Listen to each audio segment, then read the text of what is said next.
विद्यासागर आए विद्यासागर, बोलो जय बोलो। आए विद्यासागर आए विद्यासागर, बोलो जय बोलो।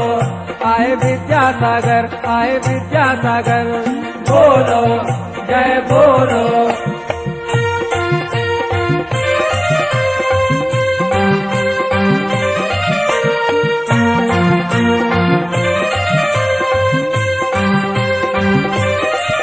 आए विद्यासागर आए विद्यासागर, बोलो जय बोलो।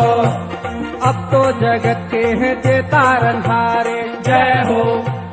अब तो जगत के हैं जे तारनहारे, जय हो। जे गुरुवर तो है सबसे न्यारे, जय हो। जे गुरुवर तो है सबसे न्यारे, जय हो। अरे ऐसो मौका कब न मिल है, पकड़ लो इनके चरण। इनकी सेवा में सौंप दो रे अपनो तन मन धन। विद्यासागर आए विद्यासागर, बोलो जय बोलो। विद्यासागर आए विद्यासागर, बोलो जय बोलो।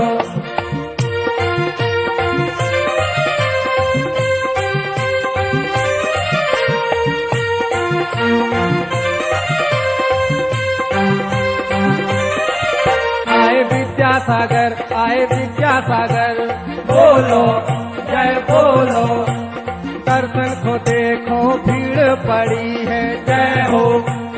दर्शन को देखो भीड़ पड़ी है, जय हो। गुरुवर के दर्शन को आन खड़ी है, जय हो। गुरुवर के दर्शन को आन खड़ी है, जय हो। जेने दर्शन कर ले इनके कोई तो होगा मगन। जय विद्यासागर जय विद्यासागर, कर रहे हैं सबरे भजन। विद्यासागर विद्यासागर, बोलो जय बोलो। विद्यासागर आए विद्यासागर, बोलो जय बोलो।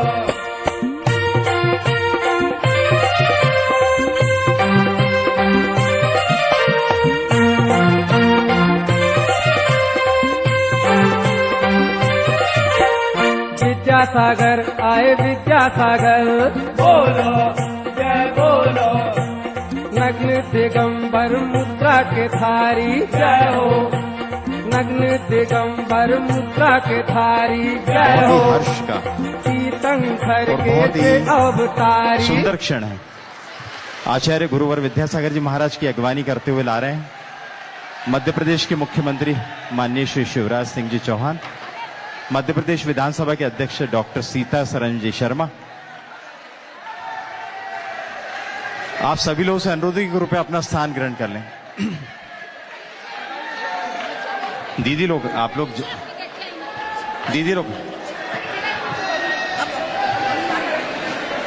आप सभी लोग बैठ जाइए प्लीज। सब लोगों से अनुरोध है। और ये फ्लैश मत चमकाइए भैया, फ्लैश मत चमकाइए, फ्लैश बंद कर लीजिए, दिक्कत होगी उनको। चल रहा है आपका फ्लैश। और आप सभी लोग अपना अपना स्थान ग्रहण कर लें। परम पूज्य आचार्य गुरुवर सत्संग हमारे बीच में विराजमान हो गए। नमोस्तु आचार्य श्री, नमोस्तु आचार्य श्री, नमोस्तु आचार्य श्री।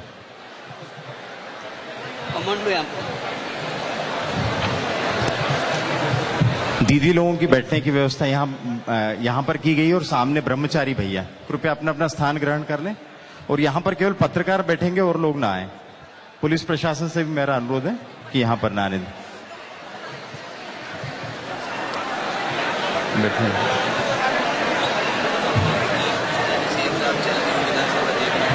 हमारे बीच मध्य प्रदेश के यशस्वी मुख्यमंत्री माननीय श्री शिवराज सिंह जी चौहान, मध्य प्रदेश विधानसभा के उपाध्यक्ष डॉक्टर राजेंद्र कुमार सिंह जी और अन्य विधायकगण पधारे हैं। आपका बहुत बहुत स्वागत और अभिनंदन। आप सब लोगों से अनुरोध है कि कृपया आचार्य गुरुवर विराजमान है यहाँ पर, आप सब लोग शांत हो जाएं।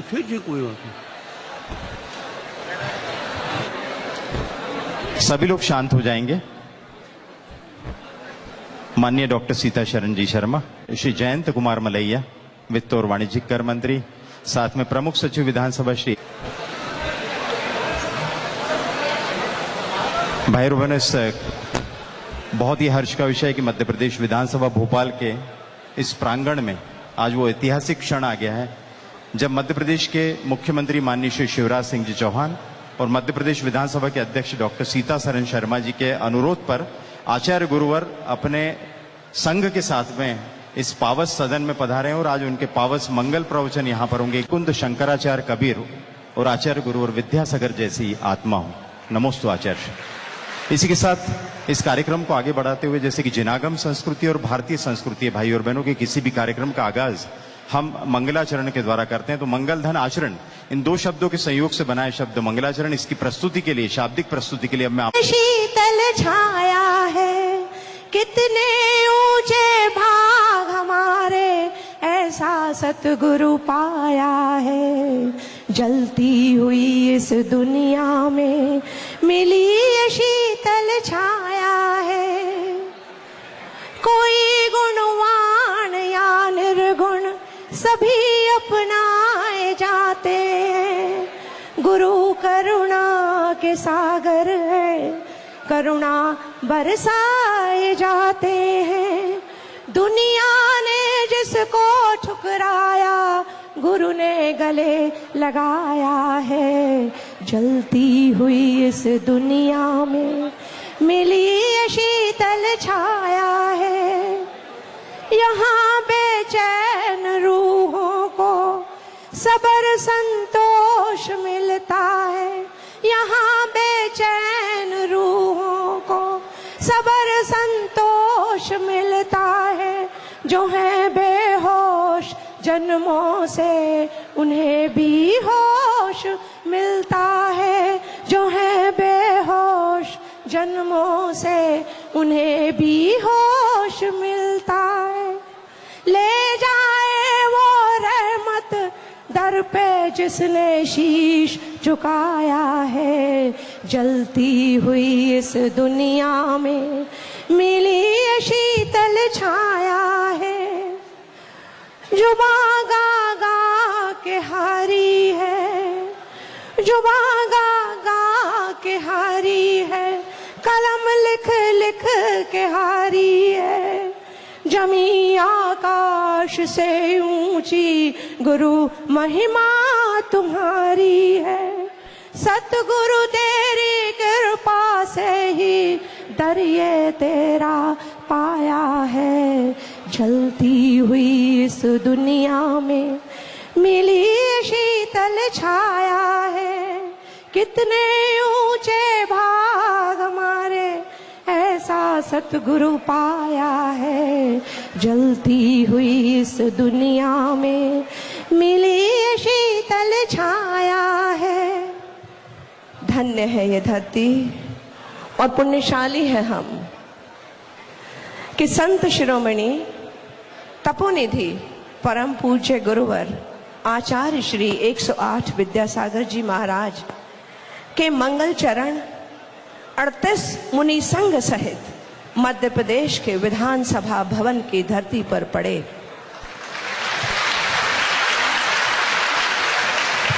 धन्य है धर्मनिष्ठ संवेदनशील मुख्यमंत्री माननीय शिवराज सिंह चौहान जी और विधानसभा के सुयोग्य अध्यक्ष माननीय सीतासरन शर्मा जी कि उन्होंने आचार्य भगवान को यहाँ दिव्य देशना के लिए निवेदन किया और जहाँ जन कल्याण के लिए विधान बनाए जाते हैं, योजनाएं बनाई जाती हैं, लेकिन बात तो यह है कि उन योजनाओं के पीछे भाव क्या है। उस भाव में जन कल्याण के भाव जुड़ जाएं, अपने भावों का, अपने उपयोग का, जैसा आचार्य भगवान कहते हैं, अपने भावों का, अपने उपयोग का शुद्ध उपयोग हो सके। इसीलिए यहाँ दिव्य देशना देने आज गुरुवर सत्संग यहाँ विराजमान है। उनकी दिव्य वाणी हम सब भव्य जीवों के कल्याण के लिए खिरे। इसीलिए आज मध्य प्रदेश के इस विधानसभा भवन में पुण्य लाभ लेने के लिए कार्यपालिका और विधायिका सभी लोग यहाँ एकत्रित हैं। आज मध्य प्रदेश विधानसभा भवन में गुरुवर की वाणी दिव्यवाणी खिरेगी और वह दिन दूर नहीं जब गुरुवर की देशना संसद में भी खिरेगी।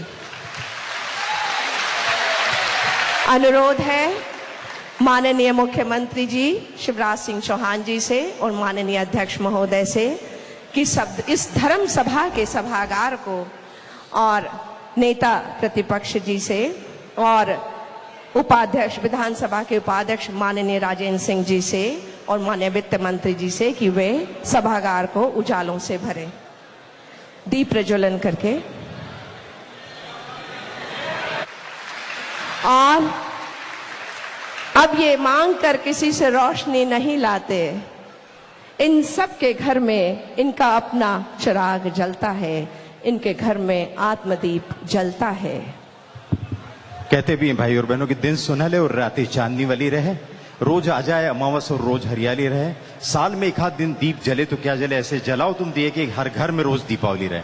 इन्हीं उदात्त भावनाओं को व्यक्त करता हुआ आचार्य गुरुवर ज्ञान सागर जी महाराज के चित्र के समक्ष द्वीप प्रज्वलन माननीय मुख्यमंत्री जी द्वारा, माननीय डॉक्टर सीतासरन शर्मा के द्वारा। इस द्वीप प्रज्वलन के पश्चात भाई और बहनों इस कार्यक्रम को हम आगे बढ़ाते हैं और ये बहुत फोटोग्राफर्स कृपया अगर एक साइड हो जाए तो उन लोगों को दिखाई देगा। फोटोग्राफर्स से अनुरोध है 5 मिनट में हट जाएंगे आप लोग, रुक जाइए तो बस। इसी के साथ मैं माननीय मुख्यमंत्री श्री शिवराज सिंह जी चौहान से अनुरोध करूंगा श्रीफल भेंट करके आशीर्वाद ग्रहण करें।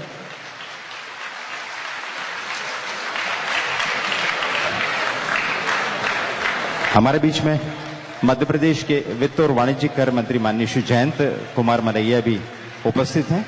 उनसे अनुरोध है कि वे श्रीफल भेंट करके आचार्य श्री से आशीर्वाद लें। इसी के साथ विधानसभा के उपाध्यक्ष माननीय डॉक्टर राजेंद्र कुमार सिंह भी हमारे बीच में मौजूद हैं।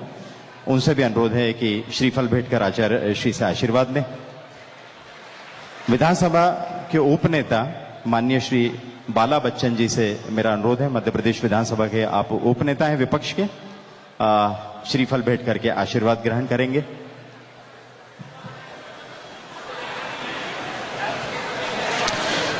भाइयों बहनों, बहुत बड़ा प्रसंग है कि भोपाल राजधानी में, किसी भी राजधानी में पहला चातुर्मास जो है आचार्य गुरुवर का होने जा रहा है और उसका सौभाग्य भोपाल को प्राप्त हुआ। और उस भोपाल के इस पावन सदन में जिसकी सदस्य संख्या 230 है, 231 सदस्य उसमें से अभी 230 सदस्य हैं। यहाँ पर आचार्य श्री जो है अपनी पूरी कैबिनेट के साथ, आध्यात्मिक कैबिनेट के साथ पधारे हैं। उनके मंगल देश नाम सुनेंगे।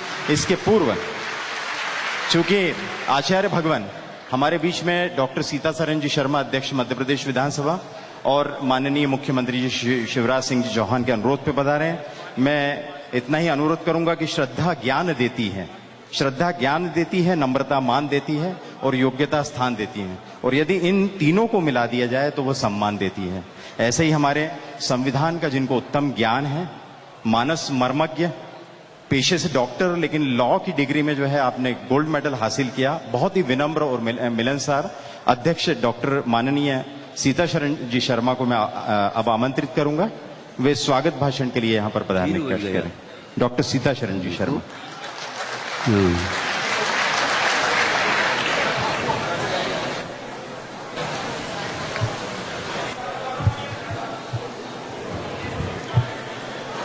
परम पूज्य संत विद्यासागर जी महाराज, उनके साथ पधारे सभी संत संघ के सम्माननीय संत प्रवर, हमारे मध्य प्रदेश के यशस्वी मुख्यमंत्री सम्माननीय शिवराज सिंह जी चौहान साहब, हमारे वित्त मंत्री सम्माननीय जयंत मलैया साहब, विधानसभा के उपाध्यक्ष डॉक्टर राजेंद्र कुमार सिंह जी, प्रतिपक्ष के नेता सम्माननीय बाला बच्चन जी, सम्माननीय सुधा मलैया जी, उपस्थित सभी सम्माननीय भक्तगण, भक्त बहनें, पत्रकार मित्रों, साधु चरित शुभ चरित कपासु, बड़े भाग और आवाही जासु। ये हमारा बड़ा सौभाग्य है कि आज हमारे बीच हमारे मुख्यमंत्री जी के आमंत्रण पर और मेरे अनुरोध पर पूज्य आचार्य जी हमारे बीच आए हैं और अपने प्रवचन से हमें आप्यायित करेंगे। मैं उनके चरणों में वंदन करते हुए उनका बहुत स्वागत करता हूं। श्रद्धावान लभते ज्ञानम, भगवान ने कहा गीता में, श्रद्धावान लभते ज्ञानम तत्परः जितेंद्रिय। सभी जो ज्ञान के गुण हैं वो यहाँ विराजमान हैं। मैं पुनः उनको प्रणाम करता हूं इस पंक्तियों के साथ। सेवक सदन स्वामी आगमनु, सेवक के घर में यदि स्वामी आ जाए, मंगल भवन अमंगल दमनु, सब और मंगल हो जाता है। मैं इनके साथ उनके चरणों में प्रणाम करते हुए और अपनी बात समाप्त करता हूं। बहुत बहुत धन्यवाद डॉक्टर सीतासरण शर्मा। अपनी विनम्रता के साथ साथ जो संवैधानिक ज्ञान है, नियमों का ज्ञान है, उससे सदन को इतनी कुशलता के साथ डॉक्टर शर्मा संचालित करते हैं कि सदन में एक नई परंपरा को उन्होंने कायम किया है।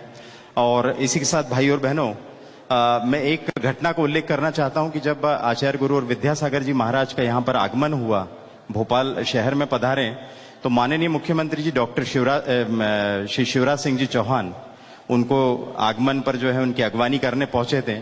उसके पूर्व जो एक बैठक हुई थी व्यवस्थाओं के लिए, तो उसमें जब उनको बताया गया तो उन्होंने एक चीज कही थी जो मेरे मन को छू गई, उसको आपके साथ में मैं बांटना चाहूंगा।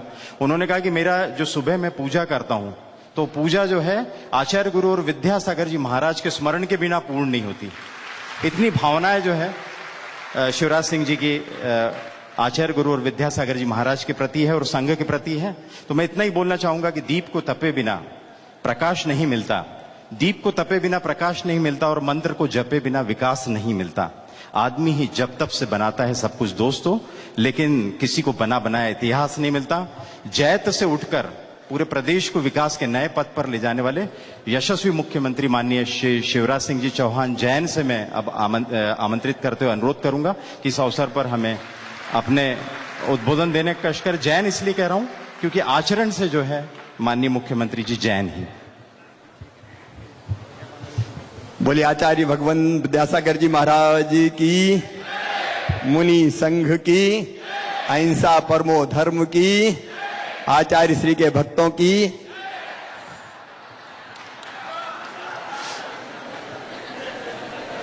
आज हम सबका सौभाग्य है इस विधानसभा को धन्य करने आचार्य श्री पधारे हैं। उनके चरणों में प्रणाम, मुनि संघ के चरणों में प्रणाम। एक तो विधानसभा हमारी है जहां मंत्रिमंडल होता है, बाकी विधायक साथी होती है, लेकिन आज एक धर्म संसद लगाने अपनी कैबिनेट के साथ आचार्य भगवान यहां पधारे हैं। विधानसभा के हमारे बहुत यशस्वी अध्यक्ष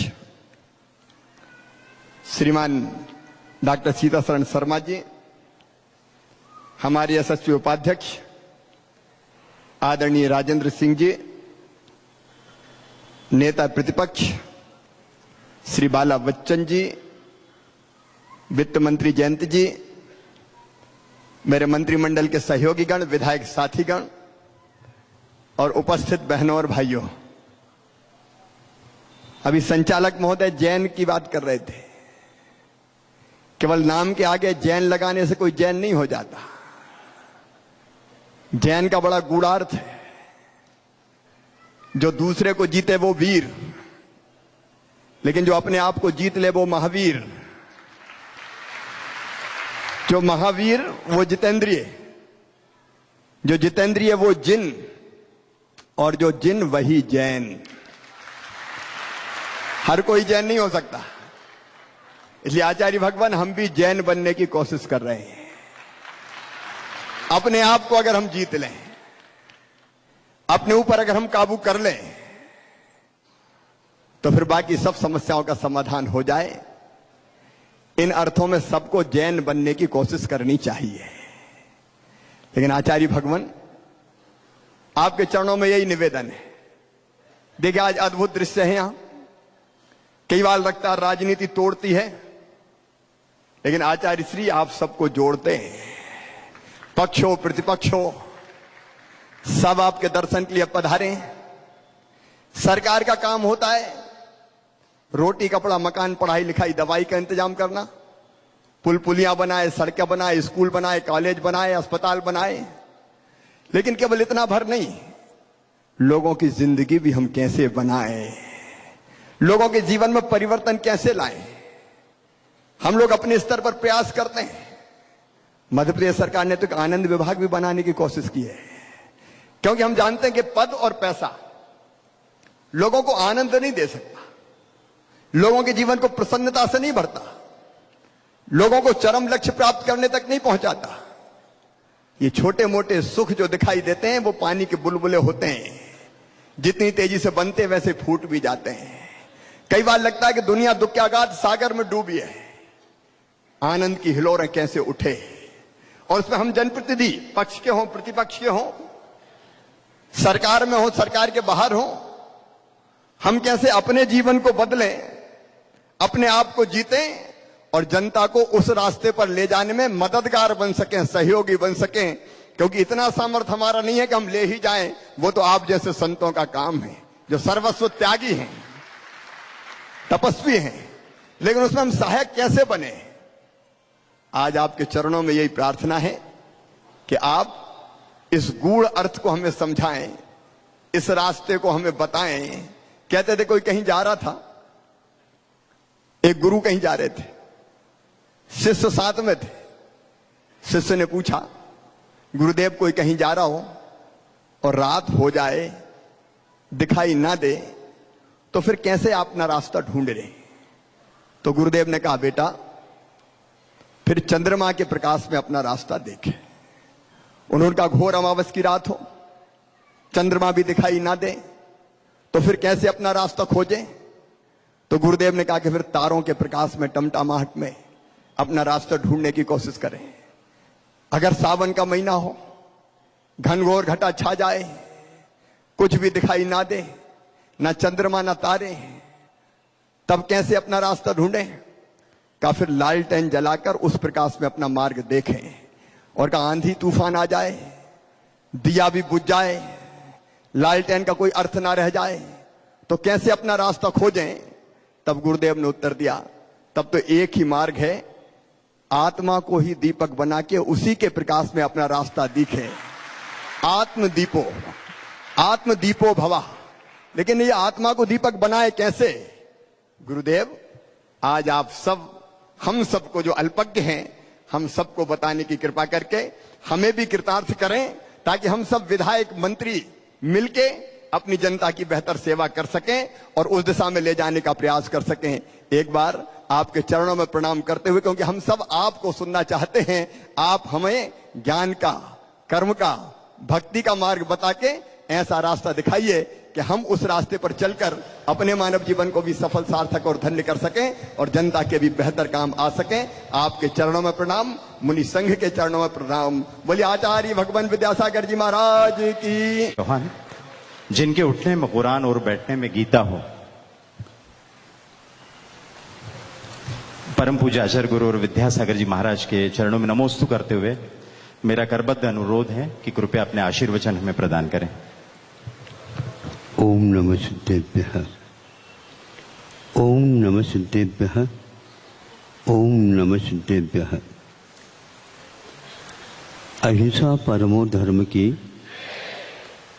आचार्य गुरुवर श्री ज्ञान सागर मुनि महाराज की,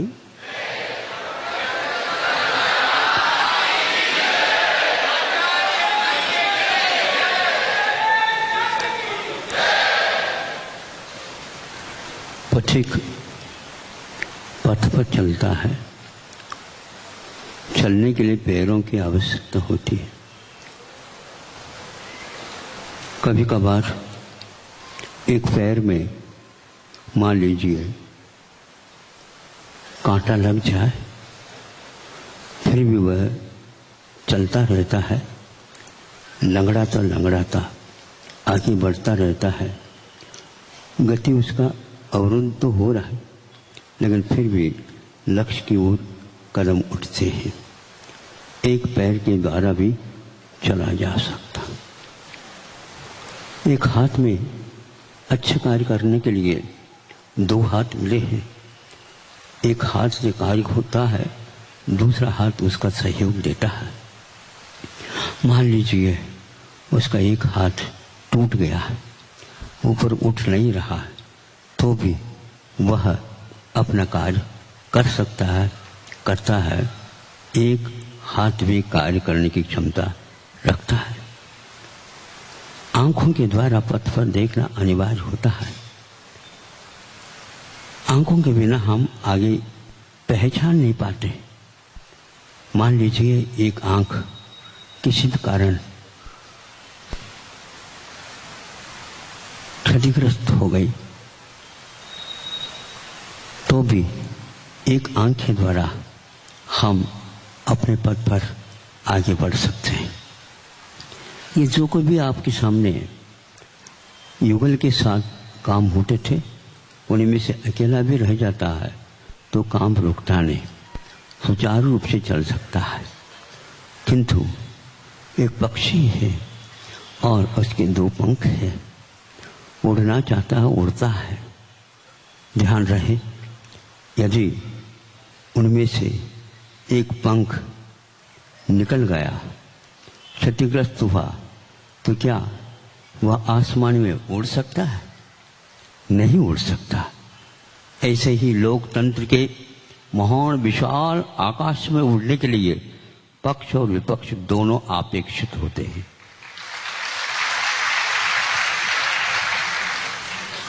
जब तक चुनाव नहीं होता तब तक अपने अपने विचार लोकतंत्र को आगे बढ़ाने के लिए प्रयास किया जाता है।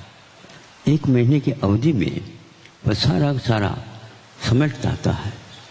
फिर इसके उपरांत पूरे महासभा, विधानसभा हो या लोकसभा हो, सारे के सारे विधायक और सांसद सब में बैठ जाते हैं। संख्या गिनी जाती है और प्रशासन का भार बहुमत के आधार पर हो जाता है। मुझे तो ज्ञात नहीं है संविधान के सूत्र कि बहुमत के आधार पर ही होना चाहिए। फिर भी उसका जो अनुकरण आप करते हैं, उस समय कोई भी व्यक्ति यह नहीं कह सकता है कि यह सदन केवल विपक्ष का है अथवा सपक्ष का है। पूरी वह सभा भवन सांसद एक प्रकार से जनता के द्वारा चयनित होकर के आए व्यक्ति प्रतिनिधि के रूप में गिने जाते हैं। निधि ये जनता है और प्रतिनिधि ये चुन करके विधान सभा में अथवा लोकसभा में पहुंच जाते हैं। इसमें राष्ट्रीय पक्ष ही एकमात्र हम लोगों के लिए अपेक्षित होता है। सभी मिल करके उसका संचालन, उसके बारे में गतिविधियां, विचार विमर्श, निर्णय आदि लिए जाते हैं। उस समय कोई भी पक्ष और विपक्ष का काम नहीं होता। हाँ, हमारा राष्ट्रीय पक्ष है एक प्रकार से जो अनादिकाल से जनता का एक उद्धार हो, कल्याण हो, वो सुखी रहे और उसके साथ साथ हम भी सुख के श्वास ले सकें। जब ये लक्ष्य लोकतंत्र का रहता है तो सरकार में रहे या न रहे ये बात ही नहीं उठती, क्योंकि सरकार तो ये बैठी है। जिनके पास ये क्षमता है, किंतु एक नेता की आवश्यकता होती है, एक आदर्श की आवश्यकता होती है। अपने ही समूह में से एक आदर्श को चुना जाता है और यहाँ पर भेजा जाता है। यह लोकतंत्र का सूत्र के अनुसार कार्यक्रम चल रहा है और यह पक्षपात के बिना एकमात्र राष्ट्रीय पक्ष लेकर के हम चलेंगे। ये 70 साल में जो उन्नति होनी चाहिए थी उससे 4 गुना 10 गुना हो जाती, लेकिन हम भूल गए 250 या 200 वर्ष तक दूसरे के अधीन होकर के गतिविधियों को भूल गए। इतिहास भुलाया गया है, कर्तव्य से विमुख हो गए। और अर्थ नीति को संचालित करने के लिए जो कोई भी गतिविधियां भारत में होती थी, यह भारत भूमि है। स्वतंत्रता मिलने से पूर्व में इसको जहाँ पर हम बैठे हैं उसको मध्य भारत यह संज्ञा नाम से पुकारा जाता था। यह मध्य भारत एक ही है। उत्तर में भी भारत को शुद्ध करने वाला यह मध्य भारत है। दक्षिण को भी वह भारत का अंग है शुद्ध करने वाला, यह मध्य भारत है। पूर्व और पश्चिम अपने आप ही चारों दिशाएं, 10 दिशाओं में विदिशाओं में भारत का संबंध है। इसको शुद्ध करने वाला यह मध्य भारत है, जो कि उस समय जिस समय स्वतंत्रता नहीं मिली थी, नागपुर से लेकर के लगभग वह झांसी के इसकोर एक जिला प्लेस है, छोटा सा जिला है लेकिन है वह एक सीमा के पास, तो वहां तक दतिया बोलते हैं, वह उत्तर प्रदेश को टच कर रहा है और इधर नागपुर तक मध्य भारत था। इस भारत को याद करने के लिए एकमात्र मध्य भारत ही पर्याप्त है। किंतु ध्यान रखें, युगों में ऐसा भी परिवर्तन हुआ करते हैं जो हम भूल जाते हैं अतीत को और अनागत के उज्ज्वल की बात हम करने लग जाते हैं। अब आइए हमें पक्ष और विपक्ष छोड़ करके दोनों कंधे से कंधे मिला करके जब तक आप किसी भार, बहुत कठिन भार को उठाने के संकल्प करते हैं, उससे पूर्व में एक ध्वनि को भी हमें प्रशिक्षित करना पड़ेगा। अपने आप को जब तक एक ध्वनि से हम नहीं बैठेंगे और बनेंगे नहीं, वह भार उठने वाला नहीं। जो मशीन या यंत्र के द्वारा उठने की क्षमता रखता है उसको आप लोग उठा सकते हैं, किंतु हाँ या ना, ये 2 आवाज पर्याप्त है। वहां पर शिक्षा की कोई आवश्यकता नहीं। इस संस्कार से जब हम बन जाएंगे, अवश्य ही इस लोकतंत्र को हम विश्व के कोने कोने तक पहुंचा सकते हैं। आज यह भारत एक प्रकार से विश्व में सबसे बड़ा लोकतंत्र का नीति न्याय के अनुसार चलाने वाला मात्र एक भारत है। इससे आबादी अन्य राष्ट्रों में हो सकती है, जनसंख्या हो सकती है, किंतु लोकतंत्र का वहां पर पूर्णतः अभाव है। यह आप लोगों को याद रखना चाहिए। इतिहास को ओझल करने से ही ये परिस्थितियां होती चली जा रही है। पक्ष और विपक्ष एक पक्ष के 2 हाथ है, 2 पैर हैं और 2 साधन हैं। उनमें से एक भी क्षतिग्रस्त होगा, वह कभी भी पक्षी ऊपर नहीं उठ सकता। इसलिए आप लोग विधान सभा में बैठे हैं तो यहाँ पर बुलाया गया है, भैया क्या विधान चलता है, कौन सा संविधान है, हम थोड़े से देख ले, सुन ले और उसको विचार करें। ऐसा मन में विचार आया। यहाँ के उस मध्य प्रदेश के वर्तमान कर्ता धर्ता जिसको बोलना चाहिए शासन के अपेक्षा से, तो उन्होंने आकर ही कहा महाराज कि आपको विधानसभा में आना है। अभी हम आए हैं, अगवान के लिए आप आए हैं, पहले से निमंत्रण आप दे रहे हैं। मैं निमंत्रण से तो आता नहीं, लेकिन फिर भी यह निमंत्रण वैसा निमंत्रण नहीं जो भोजन का होता है। ये एक भोजन देने का है और भोजन देने के लिए निमंत्रण देने की कोई आवश्यकता वैसे नहीं पड़ती। आप रात दिन यहाँ पर बैठे बैठे जैसे श्रमण लोग, साधु लोग, संत लोग अनियत विहार होकर के चलते रहते हैं, आपकी गतिविधियां ऐसे विचित्र हैं। मैं समझता हूँ हमारे जैसे आप भी अनियत विहारी है। कब खाते हैं, कब पीते, कहाँ पाते हैं, क्या करते हैं, वो कहते हैं स्वयं में हमारा कोई ठिकाना नहीं, और हमारा कहाँ ठिकाना है बताओ। आप एक स्थान पर, एक प्रदेश पर बंद करके चल रहे हैं। हम पूरे मध्य प्रदेश से नहीं, हमारा तो भारतीय राष्ट्र है। चूंकि यहाँ पर संस्कृति अहिंसा की है, चूंकि यहाँ पर प्रत्येक जीव प्रत्येक द्रव्य स्वतंत्र रहता है और स्वतंत्र ही रहेगा, किंतु किसी के अधीन उसको रखने का जो प्रयास पुरुषार्थ किया जाता है वह हमारा अज्ञान है। अज्ञानेन आवृतम ज्ञानम येन बुह्यन्ति जन्तवः, इस प्रकार वाणी है गुरुओं के। क्योंकि अज्ञान के कारण ही हम अंधे हो जाते हैं, हम मदान्ध हो जाते हैं, फलस्वरूप हम मोहित होकर के कर्तव्य और अकर्तव्य से विमुख हो जाते हैं। भेद विज्ञान का अभाव हो जाता है, अंतर्दृष्टि हमारी लुप्त हो जाती है और बाहरी धन वैभव को ही हम सब कुछ मान करके चलते हैं। कोई भी राष्ट्र धन की अपेक्षा से या बिल्डिंगों की अपेक्षा से और कोई भी अपेक्षा से उन्नत नहीं माना जाता। जहाँ की संस्कृति जीवन को उत्कृष्टता की ओर ले जाने की संस्कृति रहती है, वही राष्ट्र सबसे धनाढ्य माना जाता और भारत उसमें अग्रणी रहा है। कभी कभी नेताओं के मुख से ये शब्द सुनने के लिए मिल जाते हैं कि हमारा भविष्य हमारा अतीत हो। मैं हमेशा हमेशा अतीत को भूलना नहीं चाहता। अतीत में जो वैभव था, संस्कृति थी, रक्षा थी, इतिहास के पन्ने उठाते उठाते ऐसे ज्ञान होता है, किंतु आज उसको कुछ क्षति से पहुंच गई है।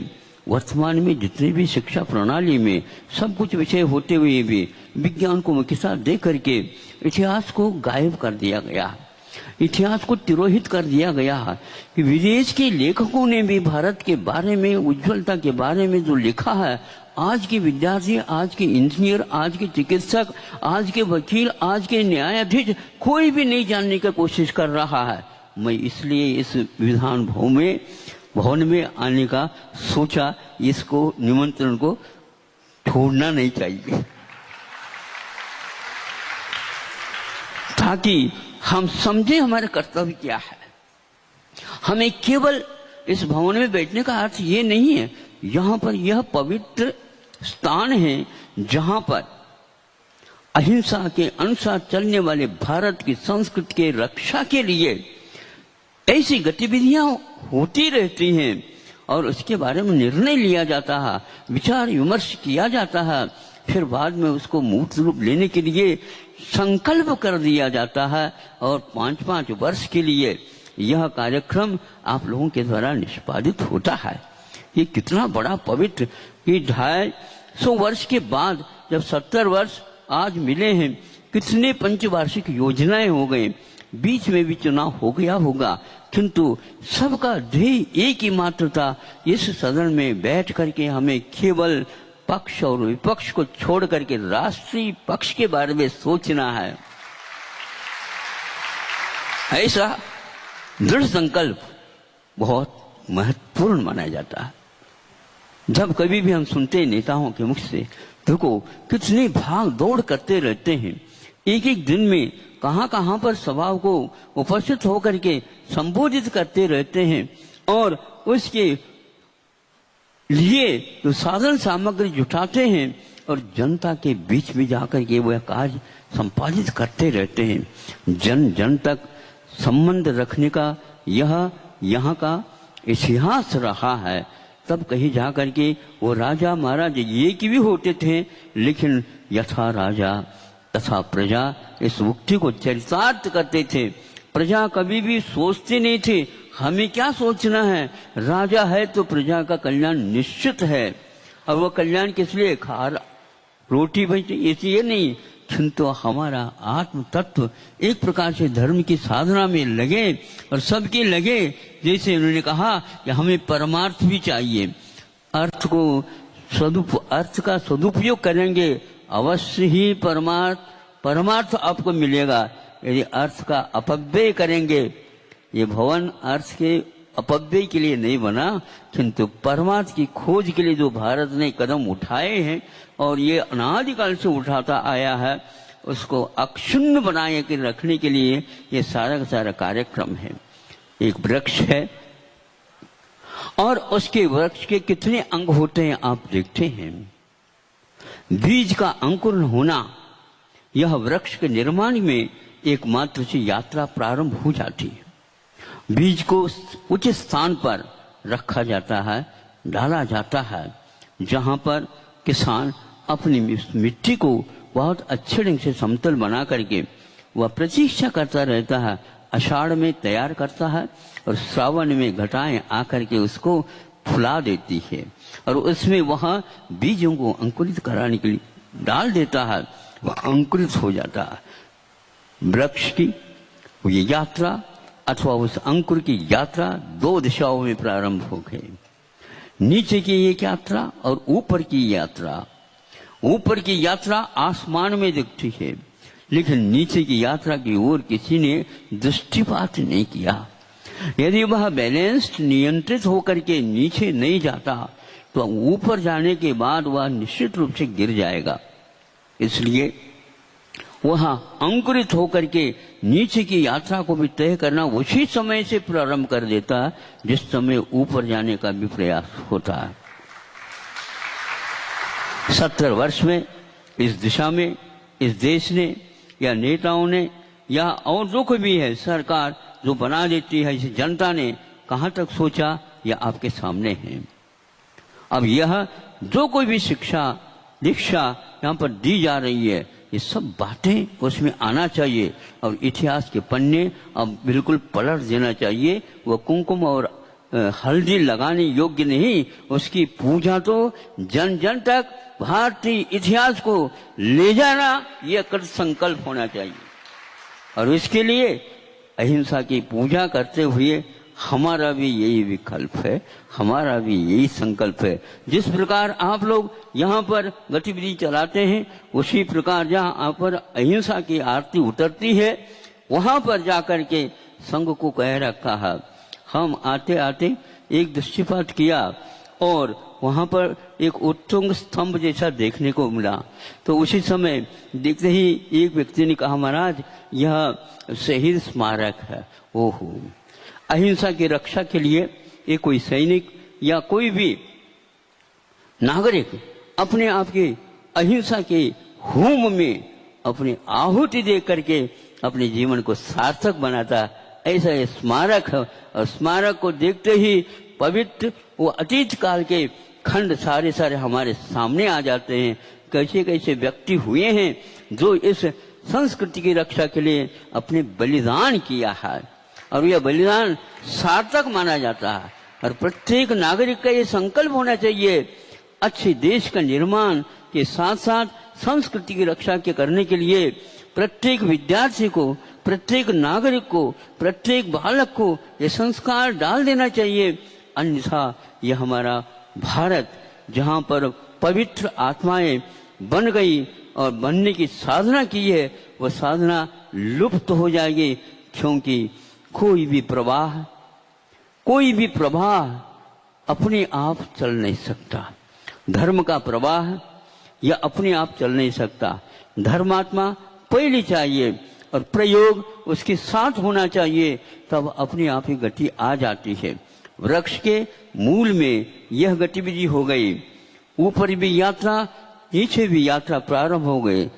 तना बनने लगा, पौधा हो गया, तना बन गया, तने के बाद शाखाएं फूट गई, उपशाखाएं फूट गई, फैल गई, गुच्छे आदि आदि फैलता फैलता चला जा रहा है।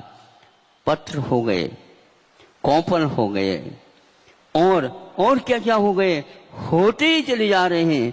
फूल हो गए, पुष्प हो गए, फिर इसके उपरांत फल की निशानी देखने में आ गई। इससे क्या लेना अर्थ तो ये लेना हम नीचे से राशन वहां तक पहुंच रहा है। भी नीचे जहां अंकुरित होकर के जड़ें नीचे पाताल में गई हैं, वो पाताल जा करके राशन की खोज कर रहे हैं और ऊपर जो है गर्मी का असर पड़ रहा है और कौपलों में वह मृदुता, वो कोमलता और वह प्रकाश, ज्योति, तेज और वह सूर्य के प्रखर किरणों में भी वह लहला आ रहा है। क्या है इसमें? इसमें यह है मूल से राशन उस चोटी चूल तक पहुंच रहा है। इससे स्पष्ट है मूल जड़ें कभी भी राशन अपने पास संग्रह नहीं करते, किंतु पूरा का पूरा वृक्ष में उसका वितरण होता है। आज देश में जो कुछ भी उत्पादन हो रहा है, जन जन तक उसका वितरण अपेक्षित है। कितनी मात्रा में जाता है ये आपको सोचना है।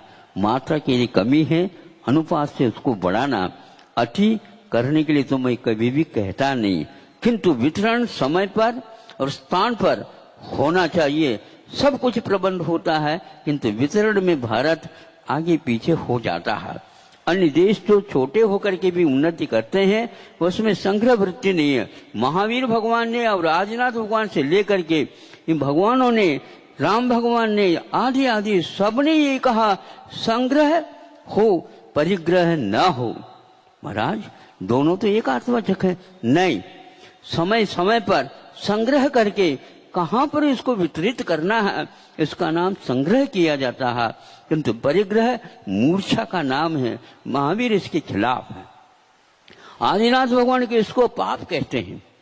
जैनियों के यहाँ 5 पाप होते हैं।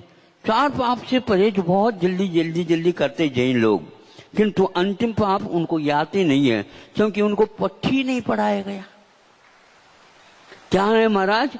पट्टी ये है कि परिग्रह को, अर्थ को और ये सारे धन वैभव को एक प्रकार से परिग्रह कहा गया है। इसके पीछे यदि मूर्छा रहेगी, समय पर यदि आप लोग उसका जनता में वितरण नहीं करेंगे तो जैन काय क्यों हो आप लोग? जैन तो वही होता है जो परिग्रह से मोह छोड़ करके, मूर्छा छोड़ करके समय पर अपना जो भंडार है उसको जनता के सामने रखता है। ये लोकतंत्र माना जाता। पहले राजा करता था, अब आप लोगों के लिए स्वतंत्रता मिली है। आपका जो कुछ भी संग्रह है वह हो रहा है, वह दूसरे के लिए है। एक लेख पढ़ा था हमने, वह एक बहुत बड़े उद्योगपति थे, लेकिन अपने बच्चों के लिए उन्होंने एक पत्र लिखा था। संभव है आप लोगों को याद आ जाए, मुझे याद आ गया, प्रासंगिक था इसलिए। वो बहुत ही उद्योगपति और बहुत इनके पास संपदा थी। बच्चों के लिए नाम से पत्र लिखा और उसमें लिखता है वो ये है, बच्चों बहुत संपदा के बीच में आप आए हो। संपदा जो संग्रहित हो गई है यह आपकी नहीं है, ये इसके भोक्ता आप नहीं है। ये श्रम का एकमात्र प्रस्तुति है, श्रम का एक फलश्रुति है। इसके भोक्ता जन जन है और आप तो इसके मात्र एक कली मात्र है। उसका संग्रह होने के उपरांत उसके ऊपर अभिमान करना यह आप लोगों की मूर्खता होगी।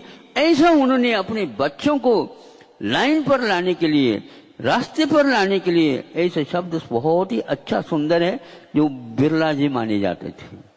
ये पढ़ना जहां कहीं भी पत्र मिल जाए तो एक आदर्श व्यक्ति नागरिक होता है, वह कभी भी धन वैभव का अभिमान नहीं करता, उसका वितरण करके अपने आप को कृतकृत्य मानता है।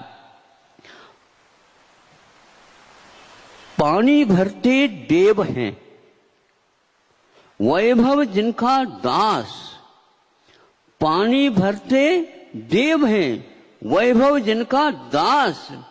मृग मृगेंद्र मिल बैठते, जहां दया का वास। ये भारतीय संस्कृति है। ये दास बनकर के वैभव आपकी परिक्रमा लगाने लग जाता है, लेकिन उसको छूना नहीं। वह लक्ष्मी चंचल है, आपके पास आई है, लेकिन उनको कह दो कि मेरे पास नहीं चाहिए, ये जन जन तक तो वितरित हो जा, नहीं है तो मैं वितरित करूंगा। राजा लोग अपने कोष रखते थे, लेकिन हाथ से उस कोष को नहीं छूते थे। उनके पास दूसरा कोष होता था तलवार रखने के लिए, इसको म्यान बोलते हैं। रक्षा के लिए वह क्षत्रिय होता है, ऐसा इतिहास मिलता है। इसलिए राजकोष समृद्ध हो, किंतु वह ताला न लगे। जनता के माध्यम से आती है तो जनता में उसका वितरण होता चला जाए। इतिहास यदि ताजा बनाना चाहते हो, समृद्धि की ओर आप आगे बढ़ना चाहते हो, अपने कदमों को बढ़ाना चाहते हो, तो और किसी देश की ओर देखने की आवश्यकता नहीं, केवल इंडिया नहीं, भारत की ओर दृष्टिपात करने की आवश्यकता है। थोड़ा सा विषय जो वो आवश्यक है फिर भी आपके सामने रखना चाहूंगा। भारत जिस प्रकार स्वतंत्रता को प्राप्त कर लिया, उसी प्रकार उसी दौरान चीन भी स्वतंत्र हुआ, किंतु 2-2.5 वर्ष के बाद में हुआ। भारत को पहली स्वतंत्रता मिली, किंतु चीन को बाद में। किंतु बहुत अच्छी घटना जो कि आप अनुकरणीय है वो ये है कि जो ही चीन को भी स्वतंत्रता मिली, उसी दिन जो उसके एक प्रकार से नेतृत्व कर रहे हैं, उन्होंने कहा हाँ सुनो, ये सारे अक्षर सुनो, आज से चीनी भाषा का प्रचलन प्रारंभ होना चाहिए। तो जो मंत्रिमंडल था या जो कुछ भी शासन करता, तो उन्होंने कहा इसको अमल में लाने के लिए कम से कम भी हमारे लिए 7-8 वर्ष की आवश्यकता है। क्या कहा आपने? हाँ 7-8 वर्ष तो लगेंगे, लगने दो 7-8 वर्ष। किंतु आज की इसी रात से यहाँ पर सारी गतिविधियां राष्ट्र के चीनी भाषा में चालू होंगे, और कल से यह नहीं, आज की रात से ही यह होगी। भारत के सामने भी ऐसी ही समस्या थी, क्या करेंगे? नहीं, इंग्लिश नहीं, वो माध्यम नहीं रहेगा। जिस भाषा में हम सीखे हैं और जिस भाषा का नाम यहाँ रखा भारत, ऐसी स्थिति में हमें भी भारतीय कोई न कोई भाषा जिसके माध्यम से सब गतिविधियां होना चाहिए, ऐसे संकल्प इतिहास में लिया हुआ है। बीएड के कोर्स में, पाठ्यक्रम में, एक किताब में हमने पढ़ा था, उसको आपके सामने रखा। हाँ, इसके लिए 10-12 साल लगेंगे, कोई बाधा नहीं। 10-12 साल में हम एक भाषा ऐसी चुनेंगे जिसके द्वारा निश्चित हम इंग्लिश के जोड़ में आकर के काम करेंगे। किंतु यह संकल्प उनका ज्यों का त्यों बना रहा, पाठ्यक्रम में रखी हुई पुस्तिका में। आज यहाँ पर कहते हुए बहुत हर्ष होता है, या स्वाभिमान आप लोगों का जागृत होना चाहिए।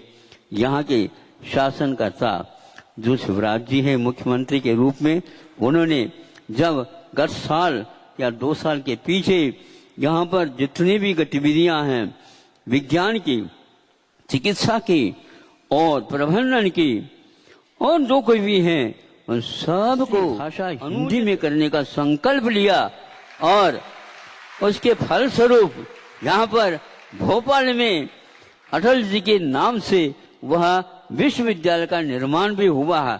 अब उसकी गतिविधियां कैसी हैं भोपाल वासी जानते हैं, और इसको गति बहुत आगे देना चाहिए। सारे के सारे ये विषय अनुदित होकर के सामने आ रहे हैं। विज्ञान की समस्या इसलिए है कि उसमें इंग्लिश के द्वारा उसको व्याख्यायित किया जाता। इंग्लिश के कारण यहाँ के विद्यार्थी बहुत परेशान हो जाते हैं। कुछ संख्या में तैयार होते हैं, लेकिन उनकी भी भाषा के ऊपर कितना नियंत्रण रहता कोई भी नहीं जानता। फलस्वरूप बहुत संख्या यूं ही रह जाती है शिक्षा से वंचित होकर के।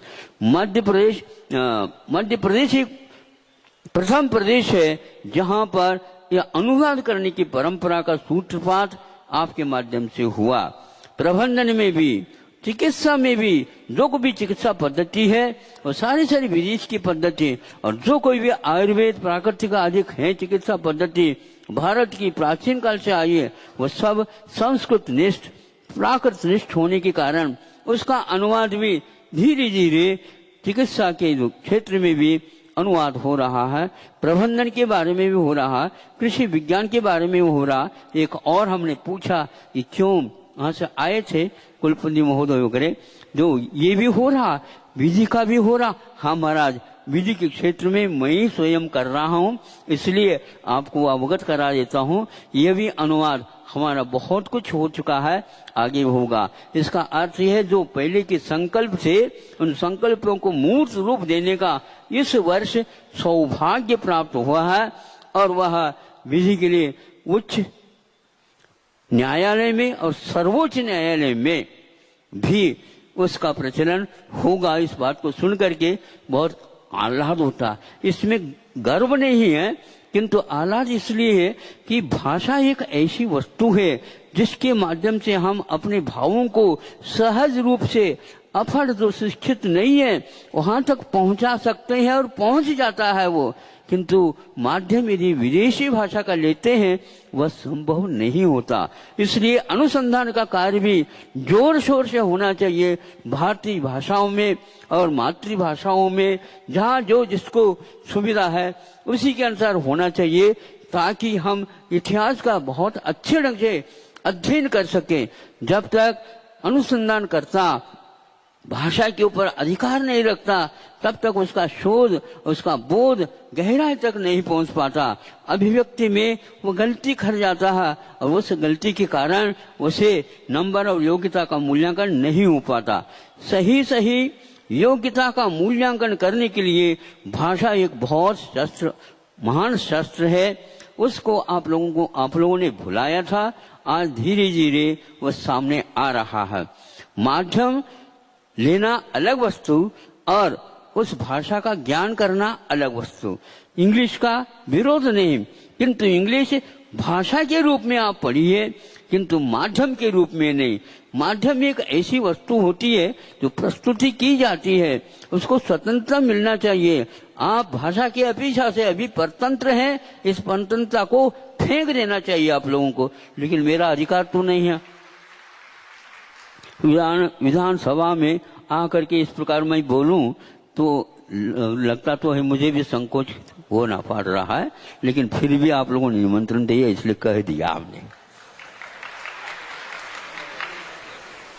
कुछ बिंदु ऐसी हैं जो हमारे थोपी गई हैं, उसके पीछे हमने कोई सोचा नहीं, उसके पीछे हमने कोई अनुसंधान किया ही नहीं। एक बात कहना चाहता हूं कि 18वीं शताब्दी में भारत में क्या था, शिक्षा पद्धति में और कृषि विज्ञान में, धातु विज्ञान में, जल प्रबंधन में आदि आदि बहुत सुंदर विदेशी लेखकों ने यहाँ की शिक्षा पद्धति का वर्णन किया है। ब्यूटीफुल ट्री के माध्यम से उसका अनुवाद धर्मपाल इत्यादि के माध्यम से हुआ है कि सुंदर वृक्ष। ये सुंदर वृक्ष क्या है? वह केवल विद्या शिक्षा के अपेक्षा से। उन्होंने लिखा है कि भारत वह वैज्ञानिक क्षेत्र था, सारे जो विश्व के जितने भी वैज्ञानिक राष्ट्र हैं वह इससे सीख करके गया है, वो लिखा हुआ है यहाँ पर। ऐसा वह लौह तत्व का आविष्कार करता था 18वीं शताब्दी में। उस प्रकार का आविष्कार किसी देश में नहीं था और उसके लिए उन्होंने नमूने के रूप में ये कहा, यह वह लौह तत्व है जिसके हम शल्य चिकित्सा में सीधे ही उपयोग कर सकते हैं, औजार का काम कर सकता, जंग नहीं खाता, ये इसका अर्थ है। और आज भी दिल्ली वगैरह में ऐसे स्मारक बने हुई हैं जो लौह तत्व के, वह रात दिन पानी बरस रहा है, गर्मी पड़ती है, सर्दी पड़ती है, सब कुछ होता है, लेकिन उसका अभी तक ज्ञात नहीं हुआ ये कौन सी शताब्दी में इसका आविष्कार हुआ है। विज्ञान कहने से विदेश अथवा यूरोप के अलावा और कोई है ही नहीं, ऐसा मानने वाले अपने स्वाभिमान से च्युत हो गए। अथवा यूं कहना चाहिए वैज्ञानिक युग में भी वहां इतिहास के विज्ञान को बारे में वह सोचना नहीं चाहते। भारत को कृषि प्रधान देश कहा गया है और था, बिल्कुल आज भी है, किंतु वह उसी के नकल पर चलना चाहता है। उसके लिए मैं कहना चाहता हूं, भारत में वर्तमान में अथवा विदेशों में वर्तमान में कृषि विज्ञान कितना उन्नत है, उसके लिए उन्होंने लगभग इतने क्विंटल नहीं, वो तो इतिहास की बात होगी। वर्तमान में कितना है? वर्तमान में ज्यादा संभव है 36 क्विंटल तक बोरी जिसको बोलते हैं आप लोग, यहाँ तक उत्पन्न होता है। और उस इसमें लिखा हुआ है 18वीं शताब्दी उस समय कि 56 क्विंटल 56 बोरी धान इस 1 एकड़ में निकलता था। कौन सा कृषि विज्ञान था मुझे बताओ। इसलिए विश्व के बारे में आप सोचो नहीं, भारत के बारे में सोचो, अतीत के बारे में सोचो। आप उतने 56 के बाद कहीं जाओ, कहो कि हम इतिहास से भी आगे बढ़ गए। लौटो और भारत को लौटाओ। भारत को लौटाना परम अनिवार्य है। भारत को लौटाने से हमारे महापुरुष हमारे सामने आ जाएंगे और हमारी बोनापन एकदम उठेगा ऊपर। अरे हम तो ऊंट की आदत वाले हो गए। ऊंट समझता कि मेरे से उन्नत और कोई है ही नहीं। जब पहाड़ की तलहटी में पहुंच जाता ये कौन आ गया। अरे आंखें तो खोल। आंखें खोलने की आवश्यकता है, लेकिन भीतर की आंखें, स्वाभिमान की आंखें खोलो। आपको यदि सुनने में आ रहा है तो इसको नोट करिएगा और इतिहास को लौटाने का प्रयास करिएगा। कोई विश्व में इतिहास भारत जैसा नहीं मिलेगा। प्रशासकीय परीक्षाओं में भी इस इतिहास को ओझल कराया जा रहा है। कोई भी हम देखता है उसके पाठ्यक्रम को, उसमें कोई या ना नहीं आता। यदि आता भी है तो भारत का थोड़े बहुत इतिहास दे करके उस इतिहास के साथ तुलना करके परीक्षाएं पास कराई जा रही है। जब ये किताब हमने उन प्रशासकीय विद्यार्थियों को दिया, उनकी आंखों में पानी आ गया और कुछ ही क्षण के उपरांत वो कहने लगे, महाराज हमारा खून उबल रहा है, क्योंकि हमें यह सब ओझल कराया गया है। इस प्रकार की शिक्षा प्रणाली कभी भी नहीं होना चाहिए। अनुसंधान के क्षेत्र में भी भारत बहुत लंबा चौड़ा आगे था, लेकिन आज केवल अनुसंधान होता तो विदेश में ही होता है। यहाँ पर शिक्षण पूर्ण करो और वहां पर अनुसंधान करो। अनुसंधान के उपरांत उस देश का नहीं होता, वह उसी देश का हो जाता, वहीं की नागरिकता हो जाती है, उसी के लिए सब कुछ हो जाता है। किंतु यहाँ पर भारत भूमि के लिए अथवा यहाँ की माँ को कोई भी संतान नहीं है। इस प्रकार आपको नहीं सोचना चाहिए। समय आपका जितना दिया गया था उतना पूर्ण हो गया है। आप वृक्ष के हर एक पार्ट भाग के बारे में सोचो। पत्ता की ओर भी देख रहा है वो मूल, और वहां पर योग वह वितरण कर रहा है। एक पत्ता, एक पुष्प, एक फल, एक बूंदी और एक वो सारे के सारे उसके वृक्ष के प्रफुल्लित है, आनंदित है, और आप उसे अपने फोटोग्राफी के द्वारा सुंदरता को कैद कर देते हो। देखो कैसा इतिहास था। किंतु आज मूल की ओर किसी का दृष्टिपात ही नहीं, जिसके माध्यम से वह आकाश को चूमने वाला वृक्ष भी कभी भी गिर सकता है। लेकिन पहला ऐसा वृक्ष नहीं था। उसकी फाउंडेशन, उसका मूल जो था वो बहुत मजबूत था। इस प्रकार एक पक्ष वाला, एक पंख वाला जिस प्रकार आसमान में उड़ नहीं सकता, उसी प्रकार ये संविधान का विधान करने वाला भवन में कि पक्ष और विपक्ष दोनों मिलकर के समय समय पर अपने पंखों को और गति दीजिए, फिर बाद में बहुत दूर आसमानी में चले जाएंगे। दूर दूर के देश भी इस भारत को देख करके अपने आप को धन्य मानेंगे, और वो नहीं माने या न माने, आप तो धन्य तब मानेंगे अपने आप को। हमारा ये युग बहुत अच्छा है। राजा नहीं किंतु प्रजा को ही राजा का तंत्र मिला हुआ है। प्रजातंत्र का यह राष्ट्र विश्व में प्रसिद्ध है। अब शिक्षा प्रणाली में थोड़ा सा अंतर लाना चाहिए, जिसके द्वारा जीवनोपयोगी वस्तुओं का निर्माण कर सके, वही एकमात्र शिक्षा है। मांगे वह शिक्षा का फल नहीं होता। पराश्रित हो वह शिक्षा का फल नहीं होता। स्वाश्रित होना चाहिए, स्वस्थ होना चाहिए। किंतु आज के विद्यार्थी रुग्ण होते चले जा रहे हैं, मानसिक दृष्टि से और शारीरिक दृष्टि से भी, और आर्थिक दृष्टि से तो और होते चले जा रहे हैं। तीसरा, नीति न्याय के अनुसार चलने का, अपने आप ही जिस शिक्षा के माध्यम से बोध मिलता है, दिशा मिलती है, वही शिक्षा मानी जाती है। अंतोगत्वा, वो अंतिम ध्येय उसको आत्मनिष्ठ अध्यात्म बोलते हैं, उसको वह वाक होता है। ऐसी शिक्षा यहाँ पर होती थी। आए विद्यासागर, आए विद्यासागर, शिक्षा बोलो सभी जय मिल करके बोलो, आप आए आगे विद्यासागर, बढ़ेंगे। ये आए काम हो सकता है। विद्यासागर, इस प्रकार बोलो की आने वाले जय की बोलो, आवश्यकता है। आए विद्यासागर, इसलिए आए शिक्षा विद्यासागर, चिकित्सा बोलो के क्षेत्र में जय आप बोलो, स्वतंत्र एक प्रकार से क्षेत्र बनाइए, उसमें व्यावसायिकता नहीं आए।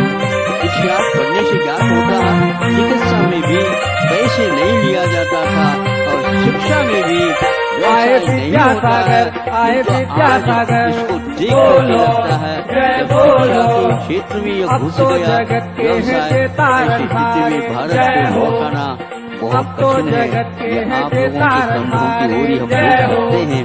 युवा ये पीढ़ी, युवा गुरुभक्तों शक्ति हैं सबसे इसको लौटा सकता न्यारे, जय है। हो। जो अनुभवी है ये उनके गुरुभक्तों मंत्र हैं को सबसे सुन करके न्यारे, उनके जय हो। अनुभव को अपने काम में अरे लेकर के तो कर सकता है। मौका लेकिन मैं इसके कबूल आगे है, और कुछ पकड़ कह लो नहीं इनके सकता। चरण। चिकित्सा इनकी शिक्षा सेवा ये में दोनों सौंप दो रे व्यवसायीकरण से दूर अपनो होकर तन के मन जो धन। विद्वान है उनके विद्यासागर, सामने ये आए रखा जाए विद्यासागर, तो अवश्य ही इस भारत का उद्धार हो सकता है। इसी उद्देश्य को लेकर के आए यह स्वतंत्रता विद्यासागर, मिली है, बोलो जिन्होंने अपना परिश्रम जय करके बोलो।